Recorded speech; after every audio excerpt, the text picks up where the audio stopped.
ये शरीर एक नियत समय के लिए आया है और इस समय में तुम भगवत प्राप्ति के लिए कार्य कर लो। क्या? कुछ नहीं करना।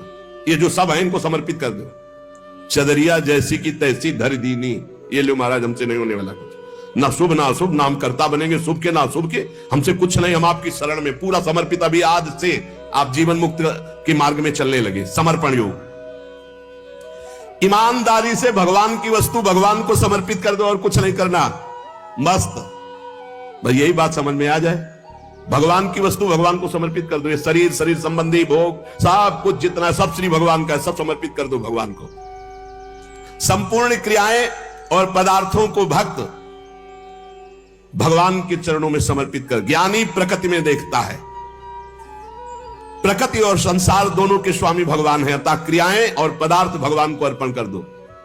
कोई भी पदार्थ बिना भोग लगाए मत खाओ, कोई भी क्रिया करो उसको भगवान को अर्पित करो, क्योंकि ये शरीर, मन, प्राण, बुद्धि, इंद्रियां सब श्री भगवान के। ऐसी भावना में रहो, अभी जीवन मुक्तता की तरफ बढ़ने लगोगे, अभी निर्विकार होने लगोगे।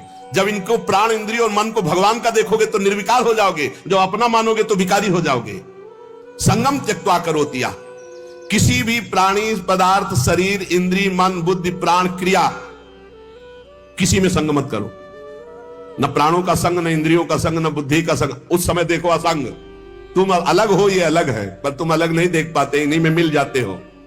आकर्षण, खिंचाव, लगाव, महत्व, ममता, कामना। इसीलिए जो सच्चा उपासक होगा कभी निंदा नहीं, कभी प्रशंसा नहीं। एक बार परमहंस श्री ओंकारानंद सरस्वती जी भिक्षा के लिए आए और नमक डालना, तो और पदार्थ जब परोसने तो मना कर दे, तो वही सब ये वाली बहुत बढ़िया। और जब जरा सी बची थी, बाद में बोले इसमें तो नमक नहीं। गए, कहा स्वामी जी आज आपने जानबूझ के और कोई पदार्थ लिए, वही पदार्थ उसमें तो नमक। तो क्या फर्क पड़ा बच्चा, क्या फर्क पड़ा? पेट प्राणों का पोषण करना था, डाल ना निंदा ना स्तुति, चाहे जितना अच्छा पदार्थ होगा। आज तो उसके भोक्ता बने तो फिर फंसोगे। किसी भी कर्म में, किसी भी करण में अपने को कर्ता नहीं बनना, अपने को अहंकार नहीं करना। ये सब श्री भगवान के हैं। ना लगाव, ना आकर्षण, ना महत्व, ना ममता, ना कामना, ये बिल्कुल नहीं होगा यदि नहीं भगवान के मानोगे। ये लगाव, ये कामना, ये ममता, ये आसक्ति तभी होती जब अपना मानते हो। जन्म मरण का हेतु यही तुम्हारा अपना मानना है। इनको, इनसे अपनापन हटाओ प्रभु के चरणों में।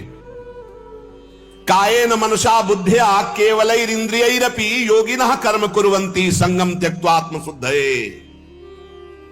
जो योगी है वो आसक्ति का त्याग करके केवल भगवत अर्पण, शास्त्र सम्मत कार्य करता है। इंद्रिया, शरीर, मन, बुद्धि, अंतःकरण ये परम शुद्ध हो जाते हैं जब केवल भगवत प्रीत्यर्थ। पाप होते हैं स्वयं प्रीत्यर्थ, अपने प्रीत्यर्थ, और भगवत प्रीत्यर्थ होते हैं परम पवित्र। हृदय पवित्र, शरीर पवित्र, इंद्रिया पवित्र, बुद्धि पवित्र। भेद समझ लो। जब अपनी प्रसन्नता के लिए अपनी प्रीत्यर्थ भोग भोगोगे तो पाप कर्म बन जाएगा। जैसे भगवान ने कहा जो अपने लिए पकाता है वो पाप खाता है। अपने लिए जो करोगे, अपने लिए सुख लेने की भावना करोगे, उससे निश्चित पाप बन जाएगा। और जो शास्त्र सम्मत भगवत प्रीत्यर्थ करोगे तो शरीर पवित्र, मन पवित्र, बुद्धि पवित्र, चित्त पवित्र। उसी पवित्रता में अनुभव होता है चेतन अमल सहित सुख राशि अपने स्वरूप का। आसक्ति का त्याग करके केवल ममता रहित इंद्रियों सहित शरीर, मन, बुद्धि, अंतःकरण ये भगवत प्रीत्यर्थ कार्य करे तो तत्काल इनकी शुद्धि होती है और वो शुद्ध हो। महापुरुष विविध प्रकार के कर्म करता हुआ भी अगला जन्म उसका नहीं होता, सब कर्म भस्म हो जाते हैं। जिनको साधारण मनुष्य कहते हैं वो शरीर, इंद्रिय, मन, बुद्धि से कोई भी कार्य करने के पहले एक संकल्प बनाते हैं, ध्यान रखना, और उसमें कर्ता बनते, मैं करूंगा। और जब कोई भक्त करता है तो भगवान की प्रेरणा देखता शास्त्र सम्मत है कि नहीं।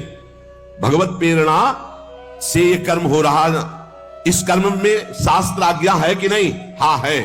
तो इंद्रिया, मन जो उसमें बर्ताव कर रहे हैं वो सब भगवान के है, प्रेरणा भगवान की, और कार्य का फल भी भगवान को समर्पित। वो जीवन मुक्त हो गया। आसक्ति का त्याग करना बड़ा कठिन है। शरीर आसक्ति, इंद्रियों में आसक्ति, मन में आसक्ति, बुद्धि में आसक्ति, चित्त में आसक्ति, इस आसक्ति का ही त्याग होता है सत्संग से। संगम त्यक्त्वा, ये जो संग त्याग, आसक्ति त्याग है, ये सत्संग से होता है। रोज धैर्य पूर्वक जैसे सत्संग सुन रहे हो तो इतना तो दिमाग में आ ही रहा है अब कि मैं शरीर नहीं हूं, मेरी इंद्रियां, बुद्धि, मन, प्राण ये सब भगवान की रचना है, और भगवान की रचना से जो भी हो रहा है वो भगवान की रचना प्रकृति में हो रहा है। मैं व्यर्थ में फंस रहा हूं अहंकार करके, भोक्ता भाव करके। नहीं अनुभव में आ रहा पर सुनने में तो आ गया। पहली बार ही सुना हो तो ये शास्त्रीय शब्द अंदर जाएंगे, व्यर्थ नहीं रहेंगे। दो बातें आज पकड़ लो फिर ध्यान से, प्रायः ये होती रहती है। मेरे पास जो कुछ भी है, शरीर, इंद्रिया, मन, प्राण, बुद्धि, चित्त, धन, संपत्ति, मकान, स्त्री, पुत्र, परिवार, ये सब भगवान का दिया हुआ है।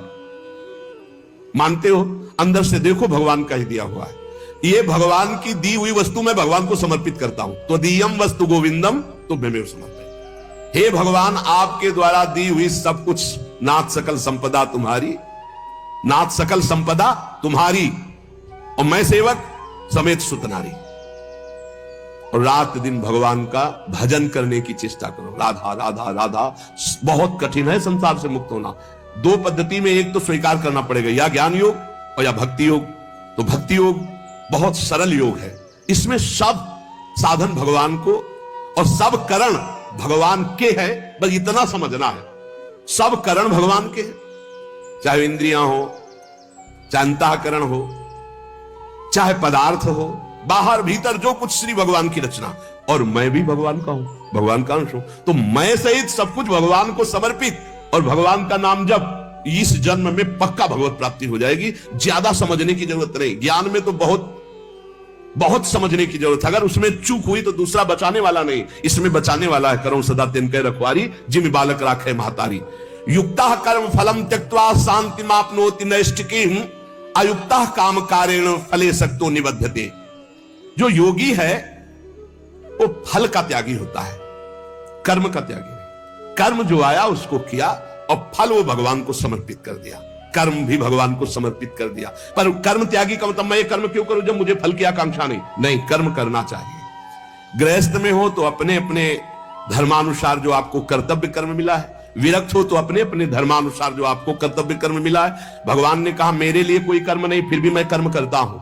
सबको कर्म करना चाहिए, पर कर्म फल में भगवान के ऊपर उसको समर्पित कर देना चाहिए। कर्म फल में समान भाव रखना ये योगी का लक्षण है, और कर्म फल में वो कर्म अभिमानी पुरुष का लक्षण कि ये फल मिला, नहीं मिला तो अश्रद्धा हो गई, अशांति हो गई।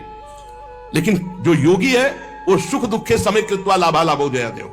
चाहे हानि हो, चाहे लाभ हो, चाहे जय हो, चाहे पराजय हो, चाहे सुख हो, चाहे दुख हो, उसमें समान भाव रखता। क्यों? कर्म फल की आशा ही नहीं की, हमें तो केवल कर्म करने का आदेश था। उसको कर्म किया, शास्त्र सम्मत, फल तो भगवान को समर्पित है। कर्म करना और कर्म फल की त्याग वृत्ति रखना तो तत्काल शांति प्राप्त होना शुरू हो जाएगी। देखो कितना आनंद है। हम कर्म फल चाहते नहीं, हमें करना है, हमें भजन करना है, हमें साधन करना है, हमें अपने अपने जो कर्म है वो करने, वो फल की तरफ भगवान देखे। जो जो प्यारो करे सोई मोहि भावे, अभी शांति। युक्ता कर्म फलम त्यक्त्वा शांति मापनोति नैष्ठिकीं। जितना जलन, जितनी अशांति फल को लेकर के है, कर्म को लेकर सावधानी नहीं है, फल को लेकर है। फल में बोले अब हमें भगवान से श्रद्धा हो गई तो तुम्हारा ही पतन होगा, भगवान का थोड़ी वहां कुछ होना, तुम्हारा ही पतन होना है। सकाम मनुष्य कामना के कारण फल में आसक्ति हो जाती है, इसलिए वो बंधता है, जलता है, दुर्गति को प्राप्त होता है। देखो, संचित कर्मों के अनुसार प्रारब्ध बनता है, और प्रारब्ध के अनुसार मनुष्य का जन्म होता है। और मनुष्य जन्म में जो नए कर्म होते हैं, नए कर्म संस्कार बनते हैं, वो तुरंत उठकर संचित में चले जाते हैं। भोगना तो प्रारब्ध ही पड़ता है, शुभ और अशुभ। कर्म फल की आसक्ति त्याग कर दो तो संचित भी भस्म हो जाएंगे, और नए कर्म संचित में जाके जमा नहीं होंगे, और प्रारब्ध भोगकर भगवत प्राप्ति हो जाएगी। प्रारब्ध भोगना पड़ेगा, ये कमर कस लो। ये जो तुम्हें कह रहे हैं कि हम नष्ट कर सकते हैं छूछा से, भगवान बोल रहे हैं, जगत गुरु बोल रहे हैं, हम नहीं बोल रहे। प्रारब्ध भोगना पड़ेगा, उसमें भोक्तव्यम कृतम कर्म शुभा शुभम। भूल भुलैया में मत फंसो। तुक्का जम जाता है कभी कभी। तुम्हारा प्रारब्ध अच्छा आ गया और तुम हमारे पास आए, तुम्हारा काम बन गया, बोले बाबा से काम बन गया। बाबा से काम नहीं बना, तुम्हारा प्रारब्ध काम बना दिया, तुम्हारा पुण्य काम कर गया। जो कर्म फल की आसक्ति का त्याग कर देता, उसके कर्म भस्म हो जाते, भुने हुए चने के समान। फिर बीज नहीं देते, फिर वो बंधन कारक नहीं होते। जैसे भुना हुआ चना है, अब ना उसमें अंकुरण होगा, ना पेड़ होगा, ना उसमें बीज होगा, जड़ से खत्म हो गया, और उसमें कोई सत्ता नहीं। तो जो कर्म फल की आशा ना रख करके केवल भगवत प्रीत्यर्थ किया जाता है, वो उसे बांध नहीं सकता।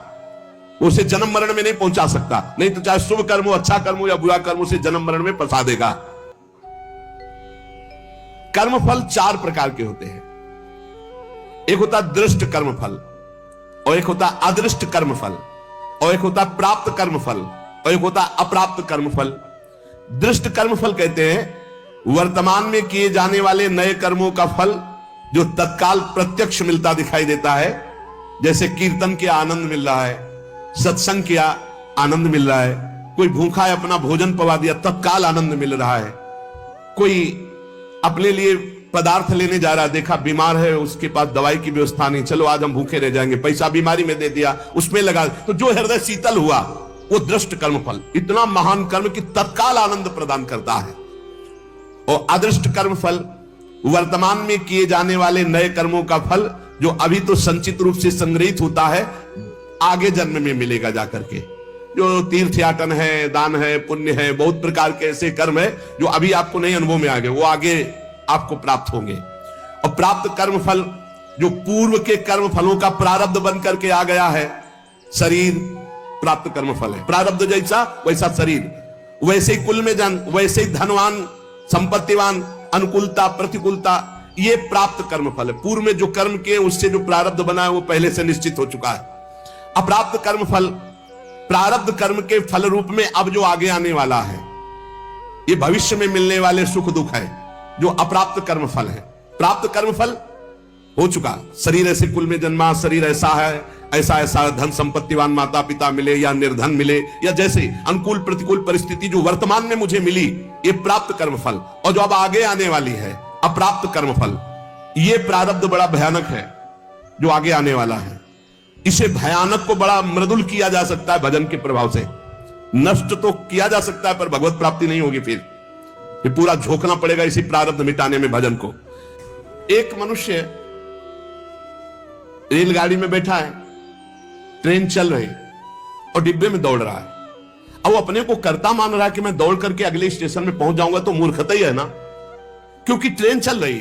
ऐसे ही गुणों का चक्र चल रहा है, सतोगुण रजोगुण तमोगुण, गुण प्रवाह जीव से जबरदस्ती कार्य करवा रहा है। तमोगुण आया तो निद्रा आलस्य प्रमादोत्थम, जो नहीं करना चाहिए वो सब कर्म करने में जुट जाएगा। प्रमादोत्थम, प्रमाद का मतलब होता है करने योग्य कर्म को ना करना, और ना करने योग्य कर्म को करना, इसे प्रमाद स्थिति कहते हैं। अब वो समझ रहा मैं कर रहा हूं। रजोगुण आया काम आदि दोष भारी, वो समझ रहा मेरे में आ गए मैं कर रहा हूं। सतोगुण आया तो समझ रहा मैं कर रहा हूं दया आदि। इन गुणों के प्रवाह से बचने के लिए हरिवंश महाप्रभु कह रहे हैं, यही डर ही डर हरिवंश हित जिनो भ्रमय गुण सलील पर, जी नामन मंगल लोक त्यू सुहरिपद भजन विलंब। निरंतर नाम जप करो, अपने आप को भगवान को समर्पित कर दो, सब कर्म भगवान को समर्पित करो। अच्छे कर्म जब हो तो भगवान को देखो कि भगवत इच्छा से हुआ, और जब गलती हो जाए तो अपनी मान करके प्रभु से प्रार्थना, बहुत जल्दी आवागमन से मुक्त हो जाओगे। ये जो आवागमन का कनेक्शन ना होते हुए भी कनेक्शन है अहंकार का, देहाभिमान का, ये नष्ट हो जाएगा। इस बात को अच्छे से समझ लो। ज्ञान में पहुंचना बहुत कठिन है जो स्थिति बताई गई, भक्ति में बहुत सरल है, क्योंकि भगवान को समर्पित करना है, इसमें अपने अहम सहित समर्पित कर देना है। सांख्य योगी शरीर इंद्रिय अंतःकरण आदि के साथ अपना कभी संबंध नहीं मानता, और भक्त अपने शरीर इंद्रिय अंतःकरण आदि को भगवान को समर्पित कर देता है। ये बढ़िया, बहुत मीठा सरल मार्ग भक्ति का, और बात वही बननी है। साधक कभी किंचन मात्र, चाहे भक्ति मार्ग का हो चाहे ज्ञान मार्ग का हो, अपने को कर्ता न माने, नहीं तो भोगना पड़ेगा। मैंने ये किया, तो ऐसा थोड़ी कि आपने किया कि मैंने नहीं किया। अंदर से सिस्टम, चित्रगुप्त जी क्या देख रहे हैं, अंदर जहां तुम्हारी सोच है ये भोगा जाए तो बहुत आनंद मिलेगा। तो लिख गया कर्ता ने भोगने की इच्छा की, और ये अब क्रिया बाद में होगी, पहले लिख गया, पूरा चित्रण हो गया। क्रिया तो बाद में होगी, पहले अंदर सोच होती है, उसी सोच को लिखते हैं चित्रगुप्त जी। उसी सोच में भगवान का भजन चल रहा है तो भक्त उसी समय जलन पैदा, अरे कैसी बात आ गई, वहां लिख गया। ये रुचि पूर्वक नहीं, उसकी रुचि नहीं थी, अरुचि पूर्वक ही, तो उसमें समाधान मिल जाएगा। अंदर की बात लिखी जाती है। साधक कभी किंचन मात्र भी अपने में कर्तापन की मान्यता न करे, जितना अंश रखेगा कर्ता भाव का उतना बना रहेगा। अपने में कर्ता भाव ना रहे, चाहे वो ज्ञान मार्ग का साधक हो चाहे भक्ति मार्ग। भक्ति मार्ग का साधक कैसे बोलता है, श्री जी की इच्छा से आज परिक्रमा हो गई, श्री जी की इच्छा से आज ऐसा, आज श्री जी की इच्छा थी दर्शन करने जाए तो बिहारी जी के दर्शन कर आए। श्री जी की इच्छा, अपनी इच्छा को, अपने कर्ता भाव को प्रभु के चरणों में मिला देता है। भगवान की इच्छा, प्रभु की इच्छा, एक मार्ग तो पकड़ लो, हर कर्म समर्पित, कहीं भी कर्ता भाव नहीं, कहीं भी अभिमान की बात नहीं, मैंने देखा मैंने किया नहीं, प्रभु की इच्छा से देखा, प्रभु की इच्छा से हो गया, अपने कहीं करता नहीं, अपना तो प्रभु के चरणों में समर्पण। अब देखो, ब्रह्मण्याधाय कर्माणि संगम त्यक्त्वा करोति यः लिप्यते न सा पापेन पद्म पत्र मिवाम्भसा। जैसे जल में कमल का फूल रहता है, एक बूंद पानी नहीं, ऐसे वो भक्त, ऐसे वो ज्ञानी संसार में रहता है, एक भी कर्म का फल नहीं। कर्माणि श्रुति बोधितानि नितराम कुर्वन्तु कुर्वन्तु मा।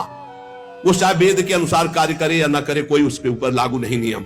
वो विषयान ग्रहणंतु मुंचन्तु, विषय भोगे या विषय त्याग दे कोई, क्योंकि वो ऐसी अवस्था को प्राप्त हो चुका है। ब्रह्मण्याधाय कर्माणि संगम त्यक्त्वा करोति यः। जो भक्त संपूर्ण कर्मों को, पीछे ज्ञान का तो आगे उसी को बता रहे, जो भक्त संपूर्ण कर्मों को भगवान में अर्पित कर देता है, उसकी आसक्ति नष्ट हो जाती है। वो कर्म करता हुआ भी जल से कमल के पत्ते की तरह पाप से लिप्त कभी नहीं होता। पूरे संसार का हतन हो जाए तो भी उसे पाप नहीं लगेगा। ऐसा महान ये योग है। शरीर, इंद्रिया, मन, बुद्धि, प्राण ये तुम्हारे नहीं हैं। अब भक्ति में देखिए इसे, ये भगवान के रचे हुए हैं और भगवान के हैं। मान लो जैसे ज्ञान में अभी वर्णन कर रहे थे, ये प्रकृति के हैं, प्रकृति में बरत रहे। अब यहां भक्ति में है ये श्लोक का अर्थ, शरीर, इंद्रियां, मन, बुद्धि, प्राण ये तुम्हारे रचे हुए हैं क्या? भगवान के रचे हुए हैं। तो हुए किसके? भगवान के हुए ना, ये भगवान के। तुम्हारे प्राण भगवान के, तुम्हारी मन, बुद्धि, चित्त, अहंकार ये भगवान की, तुम्हारी ज्ञान इंद्रियां भगवान की, तुम्हारी कर्म इंद्रियां भगवान, तुम्हारा सब कुछ श्री भगवान का है, तुम्हारा थोड़ी रचा हुआ है। माना, ये अपने नहीं है, ये श्री भगवान की रचना है, श्री भगवान के हैं। कौन कौन? शरीर, इंद्रिया, मन, बुद्धि, प्राण ये भगवान के रचे हुए हैं। तुम्हारी रुचि से होता तो तुम तो और सुंदर रचना चाहते, और बलवान चाहते। बोले ये शरीर, ये इंद्रियां, ये मन, ये बुद्धि, ये प्राण ये किसके हैं? बोले भगवान की रचना है। तो हुए किसके? श्री भगवान के। तो तुमने अपना क्यों मान लिया? यही बंधन है, यही बंधन है, अपना इनको मान लेना। इसी भक्त का क्या स्वरूप होता है? वो इन्हें भगवान का मानता है। ज्ञानी का क्या स्वरूप होता है? वो इन्हें प्रकृति का मानता है, क्योंकि प्रकृति के ही अंश ये है। और प्रकृति, कृति, ये जो प्रकृति की रचना करने वाला रचयिता है वो परमात्मा है, मूल में परमात्मा ही आता है। अतः इनके द्वारा होने वाली क्रियाओं को भक्ति योगी अपने कैसे मान सकता है? जब शरीर, मन, प्राण सब भगवान का, तो इनकी क्रियाएं भी भगवान की, इसलिए वो जीवन मुक्त हो जाता है। जीवन मुक्त कैसे होगा? शरीर, मन, प्राण, इंद्रियां सब भगवान की, तो इनके द्वारा होने वाली क्रियाएं सब भगवान की। आप जीवन मुक्त हो गए। लगा तो बहुत सरल, लेकिन देखो क्या सब भगवान को अर्पित करते हो? क्या जब आपके अंदर प्यास लगती है तो आप ये सोचते हो भगवान पानी पीना चाहते हैं? जब आपके अंदर भूख लग रही, मेरे हृदय में बैठे हुए भगवान पाना चाहिए। जब आपके अंदर विकारात्मक भाव है, तब आवे कि ये दुष्ट कहां से दुर्वासना दबी रह गई, अब ये भगवान की नजर में नहीं पड़ी, इस हृदय में कहीं दुर्वासना, हे नाथ, हे करुणामय, इस दुर्वासना को हटाओ। ऐसे भक्ति में चला जाता है। ये सब भगवान की, सारी क्रियाएं भगवान की, तो आप कौन है? आप भी श्री भगवान के। हो गया काम। शरीर, इंद्रिया, मन, बुद्धि, प्राण सब भगवान के, इनकी क्रियाएं भगवान की, और मैं भी भगवान का। मुक्त हो गए। जितना बचा के रखोगे उतना ही तुम्हारा बंधन कारक है। भगवान ही मेरी इंद्रियों में और मन में बैठकर सारे कार्य करवा रहे हैं। भक्त ये देखता है। अब ये जो पापाचरण करने वाले हैं ना, ये बात सुनेंगे ना, तो ये भी ये बात उसमें ले जाएंगे कि भगवान ने तो हमारे मन, गीता में लिखा है, मनो इंद्रियों में बैठ। तो तुम समर्पित कहां हुए? तुम तो अहंकार की धरा में हो। अहंकार में काम, क्रोध, लोभ, मोह, मद, मत्सर ये दोष रहते हैं। यही बिना गुरुजनों के समीप बैठे शास्त्र समझ में नहीं आता। शरीर आदि वस्तुएं अपनी ना थी, ना है, ना रहेगी। कैसे? तुम्हारा अधिकार है शरीर पर? कुछ अधिकार नहीं। एक रोम अभी झरना चाहे ना, वो झर जाएगा, दोबारा लगा नहीं सकते। बेमतलब में अहंकार किए हो, मैं ऐसा कर सकता हूं, मैं ऐसा। शरीर आदि वस्तु, शुद्ध ज्ञान, शुद्ध भक्ति, दोनों इस श्लोकों में भगवान ने जीवन मुक्त होने